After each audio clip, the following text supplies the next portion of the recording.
আসসালামু আলাইকুম এভরিওয়ান। আজকের ট্রেনিং সিরিজ ভিডিও হচ্ছে 8 এবং আজকে আমরা কথা বলবো বিভিন্ন মাসল গ্রুপস নিয়ে পায়ের। এটা জরুরি কারণ হচ্ছে আমরা যদি সাইক্লিং অপটিমাইজ করতে চাই এবং রানিংয়ের সাথে ডিফারেন্সটা আমরা যদি বুঝতে চাই তাইলে আমাদের এটা জানা দরকার।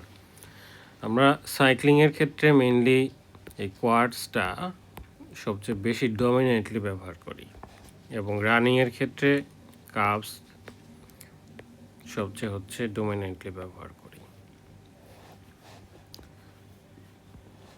আমি উপরে দেখেন শুরুতে একটা লিখছি ইউ শুডেন্ট রান, ঠিক আছে। এখানে ব্র্যাকেট দিয়ে দেন অ্যাজ এ সাইক্লিস্ট,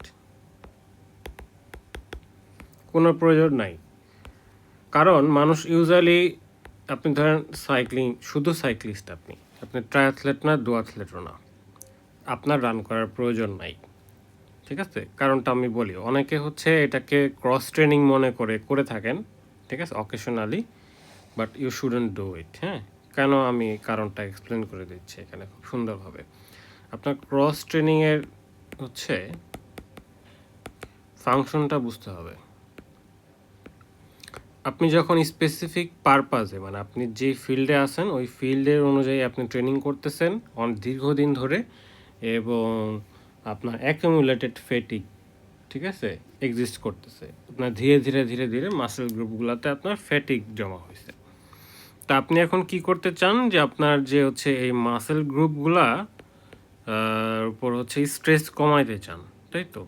তো স্ট্রেস কমায়, বাট আপনি আপনার অ্যারোবিক ফিটনেসটা মেনটেন করতে চান। That case you do cross training. Cross ট্রেনিংয়ের পারপাসটাই এখানে যে আপনার যেই মাসেলগুলো ফাইবার্সগুলোতে হচ্ছে আপনার ফ্যাটিক কাজ করতেছে, ওইটারে আপনার হচ্ছে ওইটাতে স্ট্রেস কম দিয়ে আদার্স কোনো হচ্ছে আপনার অ্যাক্টিভিটিসের সাথে ইনভলভ থাকা, যাতে আপনার অ্যারোবিক ফিটনেসটা টপ নচ থাকে। এইটাই হচ্ছে ক্রস ট্রেনিংয়ের ফাংশন। অনেকে এটা বুঝতে পারেন না যে ক্রস ট্রেনিংয়ের ফাংশনটা আসলে কোথায় এবং রানিং করলে সমস্যাটা কোথায়। সাইক্লিং এর যে মাসেল গ্রুপ আমি বললাম যে কোয়াডসে আপনার হচ্ছে ডমিনেন্ট, বাট ওভারঅল সাইক্লিং এটা হচ্ছে পিওর প্রপার স্মুথ এবং হচ্ছে ধরেন ইভেন, ঠিক আছে, স্ট্রেস অ্যাপ্লাই করে অলমোস্ট সবগুলা মাসেল গ্রুপেই এই ধরনের স্মুথ ইভেন স্ট্রেস অ্যাপ্লাই করে থাকে যখন আপনি ফোর্স দিচ্ছেন, এবং কোয়াডসের উপরে অ্যামাউন্টটা বেশি, কিন্তু এটা স্টিল ইভেন এবং হচ্ছে স্মুথ। কিন্তু রানিংয়ের ক্ষেত্রে আপনার যে সমস্যাটা হয়, রানিং হচ্ছে আপনার সাডেন, হঠাৎ হঠাৎ শার্প, ঠিক আছে, ফোর্স অ্যাপ্লাই করে এবং আনইভেন।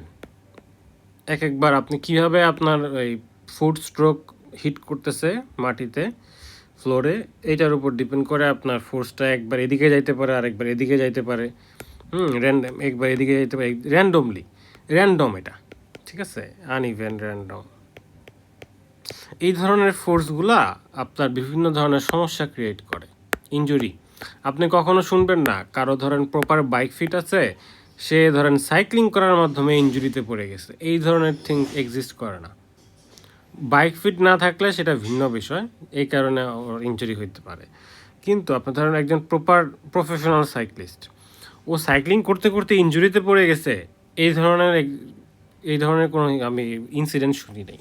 কারণ জিনিসটাই হচ্ছে একদম স্মুথ ইভেন স্ট্রেস অ্যাপ্লাই করে, এবং সেই এক্সারসাইজের ফলে কোনো বডিতে কোনো হচ্ছে সাডেন হঠাৎ শার্প কোনো স্ট্রেস পড়ে না, ঠিক আছে, ইনজুরি হওয়ার কোনো সম্ভাবনাই নাই, ঠিক আছে। ফ্যাটিক হয় আপনার রিকভারি দরকার, কিন্তু ইনজুরি হয় না।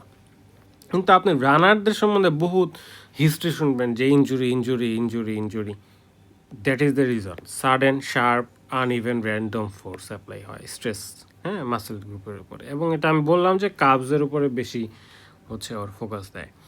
এখন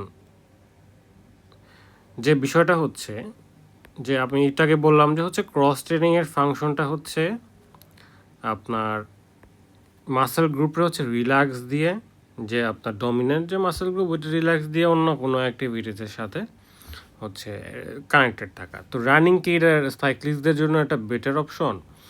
ডেফিনিটলি না। কারণটা হচ্ছে আপনি খেয়াল করে দেখেন যে আপনি যখন রান করবেন আপনার খুবই সাডেন শার্প, ঠিক আছে, আনইভেন এই ফোর্সটা অ্যাপ্লাই হবে মেনলি যে কাপ শিন মাসেলস এগুলোর উপরে কিন্তু অ্যাপ্লাই হবে, ইভেন কোয়াডসের উপরও কিছুটা যাইতে পারে, ইট ডিপেন্ডস, ঠিক আছে।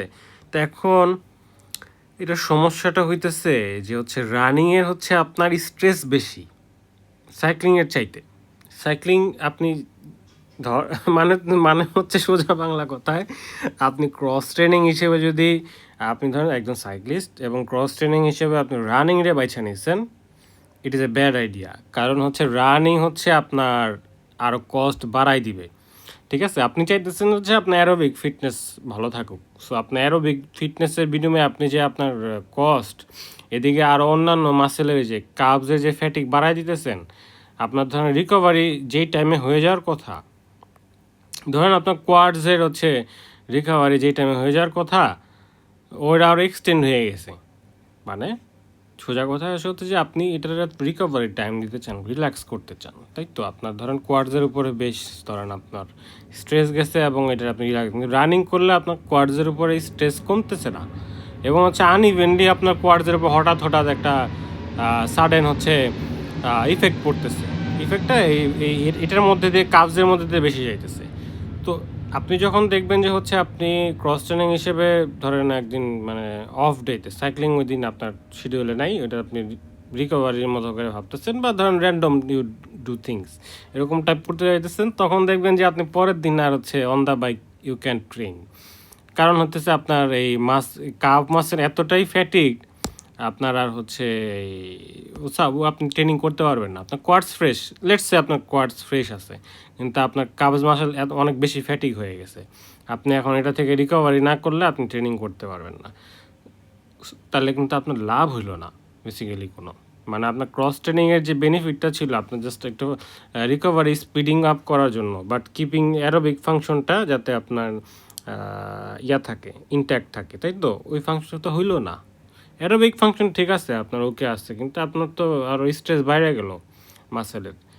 এই রানিংয়ের জন্য আপনার বেটার কোনো ক্রস ট্রেনিং সলিউশন না ফর সাইক্লিস্ট। কিন্তু উল্টাটা আপনি দেখেন, উল্টাটা চিন্তা করে দেখেন যে আপনি হচ্ছে রানার, আপনার জন্য সাইক্লিং একটা ভেরি গুড ক্রস ট্রেনিং।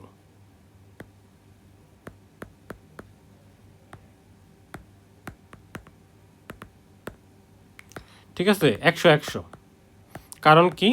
কারণ হচ্ছে সাইক্লিং হচ্ছে আপনার মাসেলগুলোর উপরে রানিংয়ের চাইতে অনেক কম স্ট্রেস দিবে এবং স্মুথ ইভেন একটা স্ট্রেস দিবে, যেটা করে আপনার রিকভারি ফাস্টার হবে এবং হচ্ছে আপনার অ্যারোবিক ফিটনেসটা ইনট্যাক্ট থাকবে। That is the function of cross training. তা আপনার মানে ক্রস ট্রেনিংয়ের ক্ষেত্রে এটা ভাইস ভার্সা কাজ করতেছে না।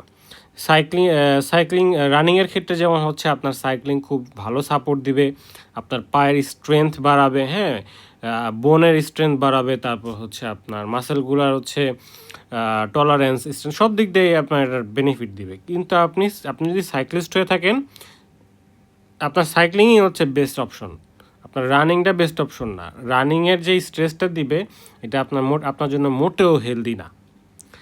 আপনি যদি রিকভারি করতে চান ইউ ডু বাইক, আপনি যদি ট্রেনিং করতে চান ফোর্স মানে হার্ড ট্রেনিং করতে চান you do it on the bike.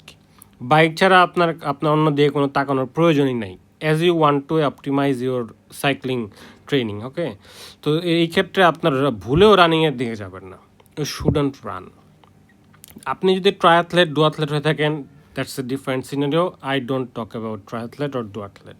আমি এটা নিয়ে কোনো কথা বলতেও চাই না, আমি জানিও না, এবং আমার এই ধরনের ট্রায়াথলন ডুয়াথলন করার কোনো পরিকল্পনা নাই। I am a pure cyclist and I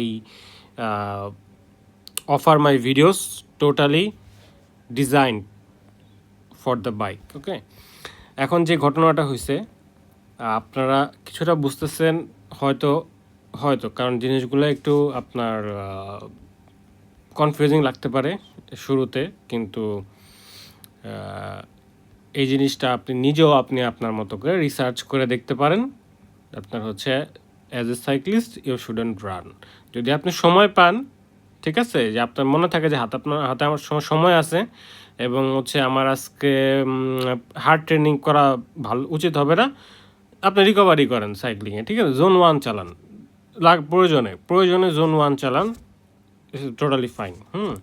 আপনার হচ্ছে রানিং করাটা যুক্তিযুক্ত হবে না। আপনি যদি সাইক্লিস্ট হয়ে থাকেন and you focus to improve your bike efficiency, you do রিকভারিও আপনি বাইকে করবেন, ঠিক আছে? ক্রস ট্রেনিং সব আপনার অন দ্য বাইক ছাড়া আপনার অন্য দিয়ে যাওয়ার কোনো প্রয়োজনীয়তা নাই আর কি। আপনি ধরেন স্প্রিন্টার, সাপোজ আপনি অন জিমের ক্ষেত্রে আপনি জাস্ট কোয়াডসের এক্সারসাইজগুলো করতে পারেন আর হচ্ছে কিছু ফ্লেক্সিবিলিটি এক্সারসাইজ, হ্যাঁ, আপনার ফ্লেক্সিবিলিটি বাড়ানোর জন্য অন দ্য বাইক, যাতে আপনি ফ্লেক্সিবল হতে পারেন খুবই।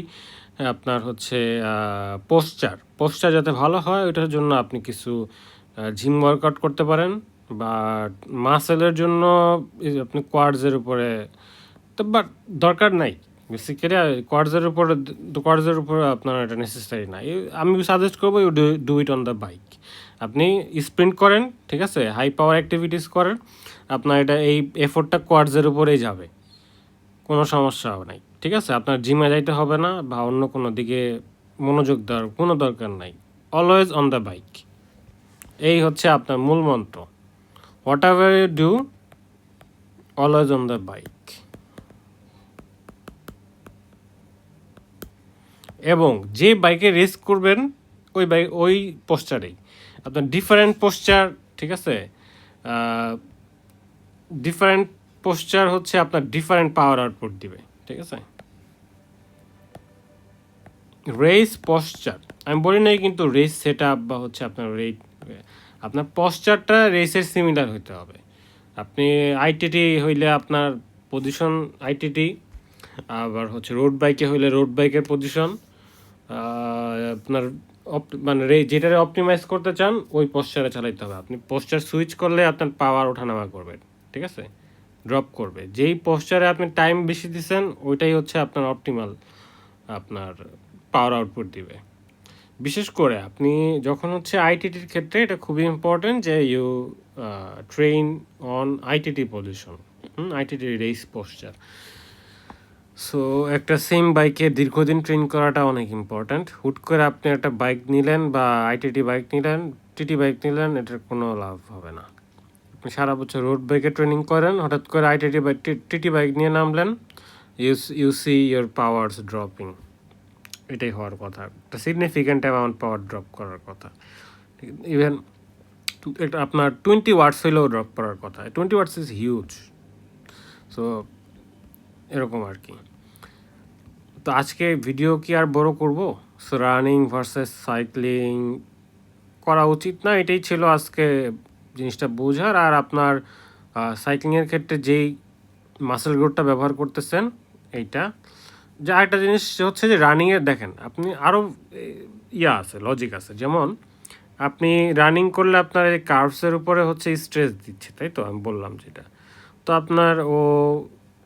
আপনার বডি হচ্ছে এই কার্ভসে হচ্ছে আপনার মাইটোকন্ড্রিয়া জেনেসিস করার জন্য সিগন্যাল দিবে। নেক্সট ভিডিও আমার হবে হচ্ছে মাইটোকন্ড্রিয়া নিয়ে। মাইটোকন্ড্রিয়া জেনেসিস করার জন্য সিগন্যাল দিবে, হ্যাঁ, বায়োসিনথেসিসের জিনিসগুলা এইখানে ঘটানোর জন্য সিগন্যাল দিবে বডি। তা আপনি যদি কোয়াডসে স্ট্রেস বেশি দেন, আপনার মাইটোকন্ড্রিয়া, তারপর হচ্ছে অন্যান্য এফিসিয়েন্সি রিলেটেড যে বায়োসিনথেসিসগুলো হওয়া দরকার এগুলো এইখানে হবে।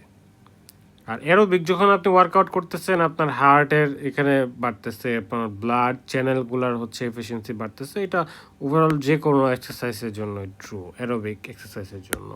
কিন্তু আপনার মাসেল এফিসিয়েন্সি, আপনার পাওয়ার আসতেছে এইখান থেকে, মেইন পাওয়ার জেনারেট করতেছেন সাইক্লিংয়ের। তা আপনার এই জায়গাতে ফোকাস করা দরকার, এইখানে ফোকাস করে লাভ নাই, ঠিক আছে? So basically it's not optimised, running করাটা অপটিমাইজড না।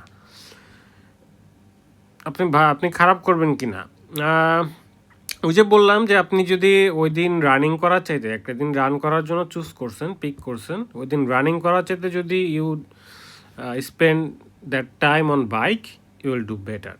খুবই সিম্পল, এটা এই হচ্ছে ঘটনা। আপনি ইমপ্রুভ হবে কি না, তা ইমপ্রুভ ডেফিনেটলি হবে, কিন্তু অপটিমাইজড না। As a cyclist you want to optimize your performance on the bike. So optimize না হলে তো আমার লাভ হচ্ছে না। আমার ইমপ্রুভ হচ্ছে, আমার অ্যারোবিক ফিটনেস ওকে থাকতেছে, আমার হয়তো অন্য দিক দিয়ে রানিংয়ের ক্ষেত্রে দেখা গেছে কি ওভারঅল একটা বডির উপরে ঝাঁকি পড়ে, হ্যাঁ? তো আপনার মানে ফ্যাট বার্নের ক্ষেত্রে হয়তো আপার body fat, lower body fat সব দিক দিয়ে রানিংয়ের ক্ষেত্রে ফ্যাট বার্নটা একটু ইফেক্টিভ মনে হয় আমার কাছে, কারণ পুরো বডিটা শেক করে এবং হচ্ছে রানিং করার পর খুব একটা ভালো ফিল পাওয়া যায়, মানে খুব হালকা হালকা লাগে, পুরো বডিটাই হালকা হালকা লাগে, বিষয়টা এরকম। তো ও বেনিফিট অবশ্যই আছে, কিন্তু অপটিমাইজ না। সাইক্লিংয়ের জন্য এটা অপটিমাইজ না। এতটুকুই ছিল আজকের এই ভিডিওটা। নেক্সট আরেকটা ভিডিওতে আপনাদের সাথে আবার দেখা হবে, প্রবাবলি অন মাইটোকন্ড্রিয়াল ফাংশন, এটা নিয়ে কথা বলবো আর কি। আসসালামু আলাইকুম।